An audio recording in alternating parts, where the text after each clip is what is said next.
बात कर रहे थे घटना चक्र, और इसमें जो है इससे पहले हम लोगों ने देखा था कि कैसे इसमें चैप्टर नंबर जो लक्ष्मीकांत का है उसके रेफरेंस में भी हम लोग बात करते चल रहे हैं, और घटना चक्र में जितने भी क्वेश्चन दिए गए हैं, इवन एक्चुअली ये सारे क्वेश्चन जो है जो आयोग हैं उन्हीं ने ही पूछे हैं, बस इनको असेंबल कर दिया जाता है ईयर वाइज और एग्जामिनेशन वाइज। तो वही क्वेश्चन आपके सामने है।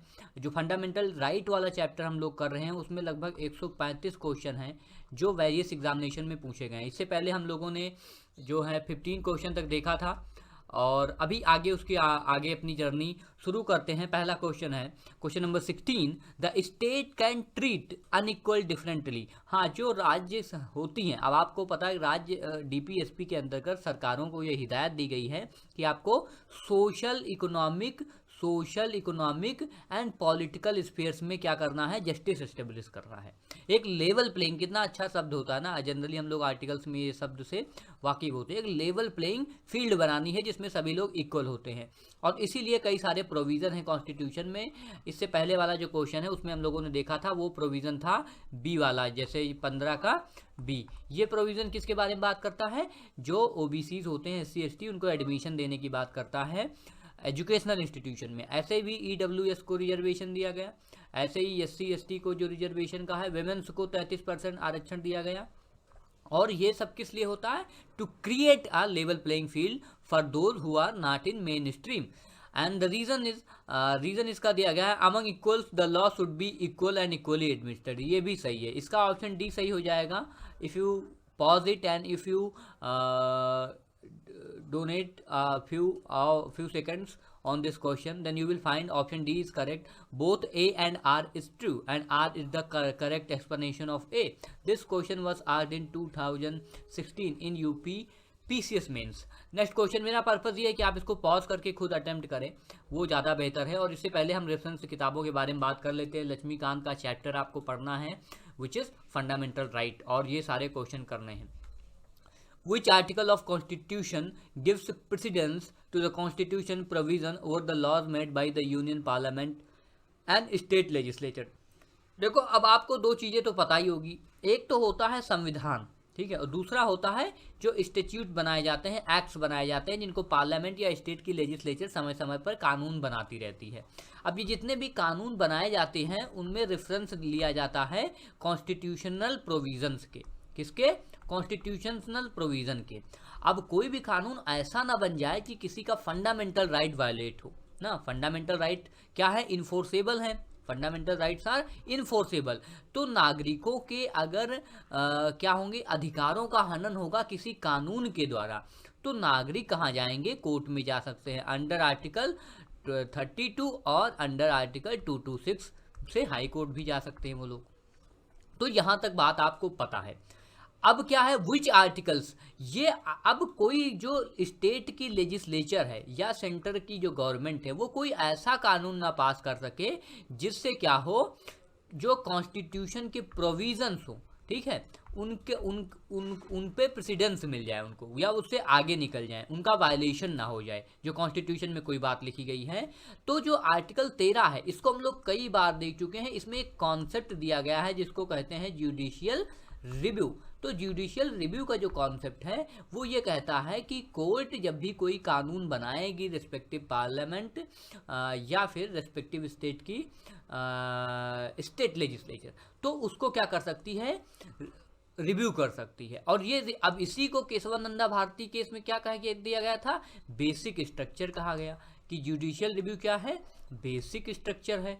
इसी में इसको ऐड कर दिया गया। समय समय पर इस लिस्ट को जो है सुप्रीम कोर्ट रिफाइंड करती रहती है। तो ये जुडिशियल रिव्यू एक बेसिक स्ट्रक्चर है जिसमें जुडिशरी क्या करती है, जितने भी कानून पार्लियामेंट बनाती है उनको देखती है कि वो कॉन्स्टिट्यूशनल प्रोविज़न के अकॉर्डिंग हैं या नहीं है। तो आर्टिकल इसमें ऑप्शन 1 सही हो जाएगा। आर्टिकल 245 ये सेंटर स्टेट रिलेशन के बीच में है, काफ़ी इंपॉर्टेंट यहाँ से शुरू हो जाता है। इसमें legislative relation between centre and state यहाँ शुरू होता है। आर्टिकल 32 आपको पता ही है, कॉन्स्टिट्यूशनल रेमेडीज़ की बात करता है। आर्टिकल 326 पर कई बार क्वेश्चन हम लोग देख चुके हैं, ये है वोटिंग ना, एडल्ट फ्रेंचाइज के बारे में। और नेक्स्ट क्वेश्चन है question number 18, the main objective of article 13 of Indian Constitution is to secure the paramountcy of Constitution regarding fundamental rights. Fundamental rights का कोई ऐसा वायलेशन ना हो, इसलिए जो आर्टिकल 13 है वो जुडिशियल रिव्यू का कॉन्सेप्ट हमारे और आपके सामने रखता है, जिसमें जो हमारी कोर्ट है उसको बहुत ही ज़्यादा कई बार इसको जो जुडिशियल ओवर रीच भी एक शब्द आप सुनते होंगे ना, जुडिशियल ओवर रीच भी कह दिया जाता है जब, और फिर पार्लियामेंटेरियन कहते हैं नहीं नहीं ये तो कोर्ट हस्तक्षेप कर रहा है। तो ऐसे भी चीज़ें आपको आर्टिकल में समय समय पर देखने को मिलती हैं। Which one of the following articles of Indian constitution belong to different category. तो इसमें आपको पता है आर्टिकल 14 से 18 तक किस कैटेगरी में आते हैं, राइट टू इक्वालिटी, और उसके बाद में 1922 किस में आते हैं, राइट टू फ्रीडम। तो यही है 19 अलग कैटेगरी में बिलोंग कर रहा है।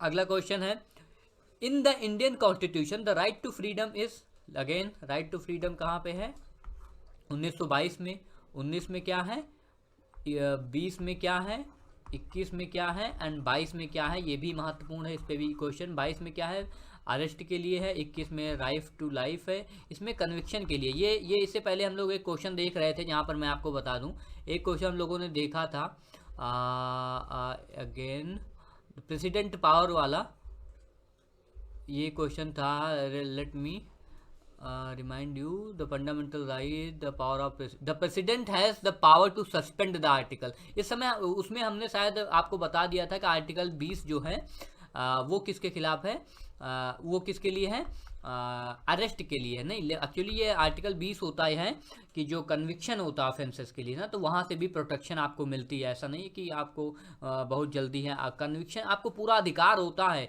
वो सारे आर्टिकल 20 में डिस्कस किए गए हैं, ये क्वेश्चन भी हम लोग देखे थे, काफ़ी अच्छा क्वेश्चन था, पॉज करके अटेम्प्ट कर सकते हैं ये सारे क्वेश्चन। तो हम लोग यहाँ पर पहुँचे थे, the main objective which of the article Indian constitution belongs to different category, इसमें हो गया था। हाँ, ये सारी चीज़ें देख रहे थे। Question number 20, question number 21 is which of the following enable the Supreme Court of India to deduce the fundamental right to equal pay for equal work. अब देखो, equal pay for equal work ये DPSP में generally शब्दतः मिल जाता है, word to word आपको ऐसे कॉन्सेप्ट मिल जाएंगे जब वेलफेयर स्टेट की बात करेंगे, उसमें मिल जाता है। प्लस जो शब्द सोशलिस्ट है, ठीक है, सोशलिस्ट का मतलब भी है कि इक्वल लेवल प्लेइंग फील्ड आपको बनाना है। आर्टिकल 14 का भी यही मतलब होता है ना कि right to equality, each and every one whether male female ना, सबको इक्वली ट्रीट किया जाएगा। आर्टिकल 16 जो है वो भी इक्वलिटी ऑफ अपॉर्चुनिटी की बात करता है, और रिजर्वेशन की भी बात इसमें, इसके सब क्लॉज भी इंपॉर्टेंट हैं, वो पढ़ेंगे तो इसमें ऑप्शन डी जो है सही लग जाएगा, क्योंकि equal pay for equal work के लिए इसमें क्वेश्चन 1999 में पूछा गया था। इसको पॉज करके अटेम्प्ट करें आप। The provision of discrimination on the ground of religion इटिशी एंड, और उसके बाद लिखा हुआ ब्रैकेट में, the article 15 of constitution of India is a fundamental right classified under, देखो राइट टू इक्वालिटी में दिया गया आर्टिकल 15 ना, जिसमें कहा गया है कि रिलीजन के बेसिस पर, कास्ट के बेसिस पर, प्लेस ऑफ बर्थ के बेसिस पर किसी भी व्यक्ति से क्या नहीं किया जाएगा, कोई भी डिस्क्रिमिनेशन नहीं किया जाएगा। 1995 क्वेश्चन, ये राइट टू इक्वालिटी है। In the Indian constitution the right to equality is granted by the 5 articles. देखो ये क्वेश्चन क्या ही, आर्टिकल देखो 14 से 18 हो जाएगा, right to equality. Which one of the following is not included in the fundamental right to equality as enshrined in Indian Constitution? अब economic equality नहीं है, और क्या इकोनॉमिक इक्वालिटी नहीं है, बाकी सोशल इक्वालिटी है, इक्वालिटी बिफोर लॉ है, इक्वल अपॉर्चुनिटी है, तो डी इसका सही हो जाएगा answer. Which are the provision of fundamental right directly related to exploitation of children. देखो इसमें आगे, अब देखो यहाँ पे आपको ये एग्जामिन करना है कि आने वाले 5-6 क्वेश्चन लगातार चिल्ड्रंस के ऊपर पूछे गए हैं, तो चिल्ड्रंस के जितने भी इश्यूज रहते हैं, महिलाओं के जितने भी इश्यूज रहते हैं, इन्वायरमेंट के जितने इश्यूज रहते हैं, उनको हमेशा ध्यान में रखना चाहिए। ये क्वेश्चन 2009 में पूछा गया, 5 में पूछा गया, अब यही क्वेश्चन पूछा गया है अगेन 2018 में पीसीएस में, अब यही क्वेश्चन पूछा गया है 2011 में, यही क्वेश्चन पूछा गया है 2012 में, यही क्वेश्चन पूछा गया है शायद which are the article employment, ये देखो 2010 में। तो इसके सारे आंसर कहाँ हो जाएंगे, 24 इसका आंसर है, ठीक। आर्टिकल 24 बात करता है कि बच्चों को क्या नहीं करना चाहिए, एम्प्लॉय जो लोग करते हैं फैक्ट्रीज में या जो उनका एक्सप्लॉयटेशन होता है वो नहीं होना चाहिए। तो आर्टिकल 23 एंड आर्टिकल 24 ये भी बहुत इंपॉर्टेंट हो जाता है। आर्टिकल 23 पूरे ह्यूमन के बारे में बात करता है और आर्टिकल 24 स्पेसिफिकली बच्चों के बारे में बात करता है। और अभी इसमें बहुत ही जो कैलाश सत्यार्थी जी थे उन्होंने काफ़ी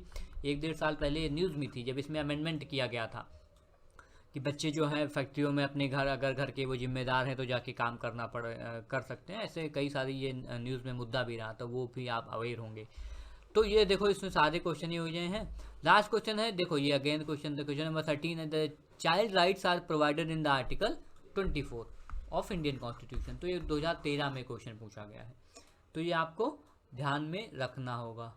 क्वेश्चन नंबर 30 तक हम लोग देख चुके हैं, अब 30 के आगे फिर देखेंगे। आई होप ये आप इसको पॉज करके सारे क्वेश्चंस को अटेम्प्ट करिए, यही बहुत इंपॉर्टेंट है। 15 से लेकर के 30 क्वेश्चन तक हम लोग देखे हैं, फिर आगे देखेंगे राइट फ्रॉम 31 के आगे जो है जितने क्वेश्चन है वो हम सब लोग देखेंगे।